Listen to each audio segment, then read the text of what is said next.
ఇది చూడండి, నిన్న నిర్మలా సీతారామన్ కరూర్ తొక్కిసలాటలో చనిపోయిన వాళ్ళ కుటుంబ సభ్యులను ఓదారుస్తున్న నిర్మలా సీతారామన్.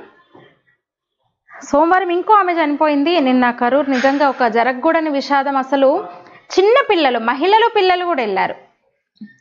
పిల్లలు కూడా సమావేశానికి. ఎందుకు అంత చిన్న పిల్లల్ని తీసుకెళ్లడం? అసలు ఎంత హృదయ విదారకంగా ఉందంటే, 2 రోజులు మనం చూసినాము, ఆ ఒక చిన్న పిల్లని ముద్దాడుతుంది తల్లి, చనిపోయిన బాడీ దగ్గర పడుకొని కొడుకుని. అంత చిన్న పిల్లల్ని వేసుకెళ్లాల్సి ఎప్పుడు బుద్ధి వస్తుందో మనకు అర్థం కాదు. వెర్రేందో అర్థం కాదు ఈ సినిమా వాళ్ళంటే, సెలబ్రిటీస్ అంటే. మొన్న మన అల్లు అర్జున్ సినిమా అప్పుడు కూడా చూసినాం ఇట్లనే. కాకపోతే ఆ ఘటనలో ఇంతమంది చనిపోలే, కానీ ఇది చాలా పెద్ద విషాదం అసలు. నిజంగా అంత 41 మంది అంటే మామూలు విషయం కాదు కదా. చెప్తున్నారు అతను లేట్గా రావడం ఒకటి, కారణాలు అవన్నీ మీరు చూసారు, కానీ జరగకూడని విషాదం ఇది నిజంగా. ఇంకా 110 మంది వివిధ ఆసుపత్రుల్లో చికిత్స పొందుతున్నారంట. వాళ్ళలో ఒక 51 మంది, ఇంకా 110 మందిలో 51 మంది డిశ్చార్జ్ అయ్యారు. ఇంకా 50 మంది కూడా హాస్పిటల్లోనే ఉన్నారు. 11 మంది పరిస్థితి విషమంగా ఉందంట. నిన్న కేంద్ర మంత్రి నిర్మలా సీతారామన్ వెళ్ళారనమాట. విజయ్కి కాంగ్రెస్ అగ్రనేత రాహుల్ గాంధీ ఫోన్ చేసి మాట్లాడారు. మృతులకు సంతాపాన్ని ప్రకటించారు.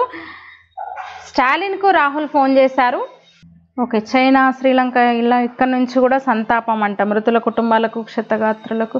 మరి ఎందుకంటే పెద్ద విషాదం కదా. 41 అంటే మామూలు విషయం కాదు కదా. తొక్కిసలాటలో చనిపోవడం జరగకూడని దారుణం. కానీ చెప్పినా కదా, అది తమిళనాడులో ఆ పిచ్చి బాగుంది అసలు. సినిమా వాళ్ళని అభిమానించడం వరకు ఓకే, కానీ ముఖ్యంగా రాజకీయాల్లో సినిమా వాళ్ళని తీసుకొచ్చి ఒక సినిమా నటుడిగా అక్కడ ఒక పేరు పొందిన తర్వాత రాజకీయ పార్టీ పెట్టి రాగానే ఆకాశానికి ఎత్తుకొని గెలిపించిన ఆ కల్చరు మనకి ఆనవాయితీ అక్కడి నుంచే మొదలైంది. తమిళనాడు నుంచే, ఎంజీఆర్తోనే మొదలైంది కదా.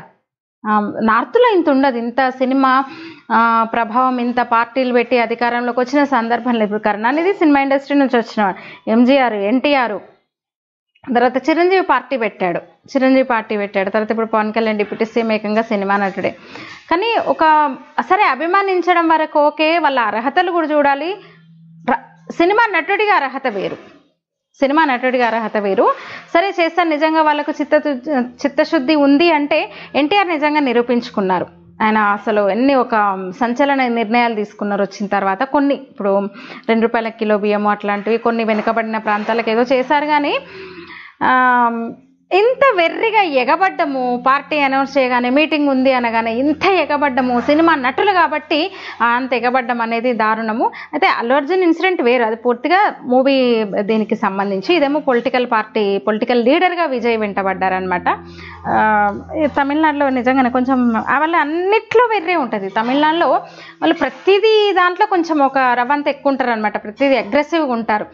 కొన్ని నేర్చుకోవచ్చు తమిళనాడు నుంచి మనం అనుకుంటే. వాళ్ళ భాషా సంస్కృతులను కాపాడుకునే విషయంలో అది కూడా కొంచెం ఎక్కువ అనిపిస్తుంది. కానీ అంటే నా వరకంటే మన భాషను ఎందుకన్నానంటే, తెలుగు భాష పూర్తిగా కనుమరుగు అవ్వదు. భాష ఎప్పుడు అక్షయం అది. కానీ మనం ఇప్పుడున్న పరిస్థితుల్లో తెలుగు భాష, మాతృభాష కొంచెం నిరాదరణకు గురవుతోంది. ఇంగ్లీష్ మీద పిచ్చితో, ముఖ్యంగా తెలుగు రాష్ట్రాల్లో కొంచెం తెలుగుకు ఆదరణ తగ్గుతుంది. అంటే ఇప్పుడున్న జనరేషన్కి అయితే అసలు రాయడం, చదవడం వచ్చిన వాళ్ళు చాలా తక్కువ ఉంటున్నారు. పిల్లలు మాట్లాడతారు ఏదో ఇంట్లో, ఇంకా మాట్లాడడం కంటిన్యూ అవుతుంది, కానీ రాయడం, చదవడం రావట్లేదు పిల్లలకి. అందుకే కదా కేంద్ర ప్రభుత్వం ఎన్ఈపీ తీసుకొచ్చి న్యూ ఎడ్యుకేషన్ పాలసీ 2020లో ఖచ్చితంగా తెలుగు సబ్జెక్ట్ ఉండాలనేది ఒక ఖచ్చితం చేయడం కూడా అదే. ఇప్పుడు సిబిఎస్ఈ సిలబస్లో అంటే కేంద్ర ప్రభుత్వం తీసుకొచ్చిన ఈ విధానాన్ని అసలు ఖచ్చితంగా ఫాలో అవ్వాలి, కానీ కొన్ని ఇదవ్వట్లేదు. అది మంచి నిర్ణయం. అంటే మాతృభాషను కాపాడుకునే విషయంలో మాతృభాష తప్పనిసరి చేయడం అనేది నిజంగా ఒక గొప్ప సంస్కరణ విద్యారంగానికి సంబంధించి అయితే. ఎందుకంటే రోజు మాట్లాడుకుంటాం కదా, తెలుగు భాష దినోత్సవం, మాతృభాష దినోత్సవం వచ్చిన సందర్భాల్లో అందరం కూడా భాషాభిమానులు అందరం కూడా కొంచెం ఒకంత బాధపడతాం, అసలు ఏంటి భాష ఏమైపోతుందని. అయితే భాష ఎక్కడికి పోదా అనిపిస్తుంది. మళ్ళీ కొన్ని చూస్తుంటే అసలు ఏంటి తెలుగు మాట్లాడే వాళ్ళే తగ్గుతున్నారే, ఒక మంచి తెలుగు వినలేకపోతున్నామే, కొందరు నోటంట అనేది కూడా వచ్చేస్తుంది అనమాట. అలాంటిది ఆ విషయంలో కొంచెం తమిళనాడులో భాష విషయంలో, సంస్కృతి విషయంలో కొంచెం వాళ్ళని మనం మెచ్చుకోవచ్చు. అయితే అది కూడా వెర్రైపోతుంది అప్పుడప్పుడు. సరే వాళ్ళ భాషలను అభిమానించుకోవడంలో, వాళ్ళ కల్చర్ని గొప్ప అని చెప్పుకోవడం ఓకే, కానీ అవతల వాళ్ళని తగ్గించే విధంగా ఉంటుంది.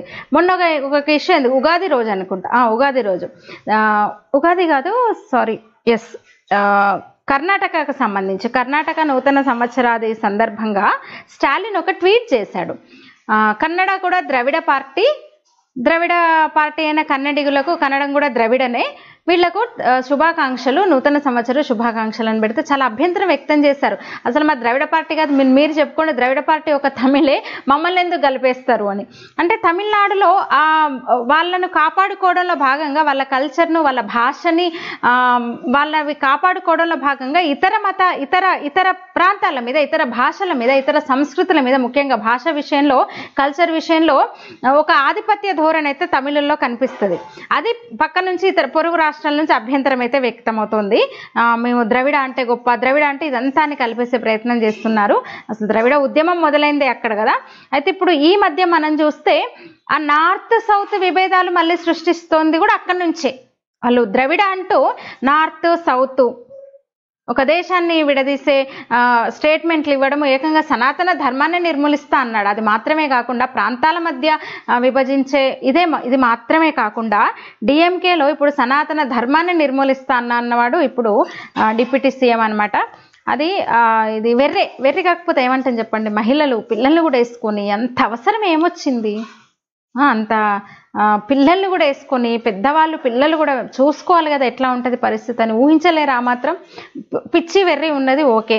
విజయ్ సభ అంటే విజయ్ వస్తున్నాడంటే వెళ్తారు ఓకే, కానీ చూసుకోవాలి కదా అంటే ఇక్కడ ఎవరిని బాధ్యులు చేద్దామంటే మీరే కామెంట్ చేయండి. 3 రోజులు జరుగుతుంది కదా దీని మీద చర్చ.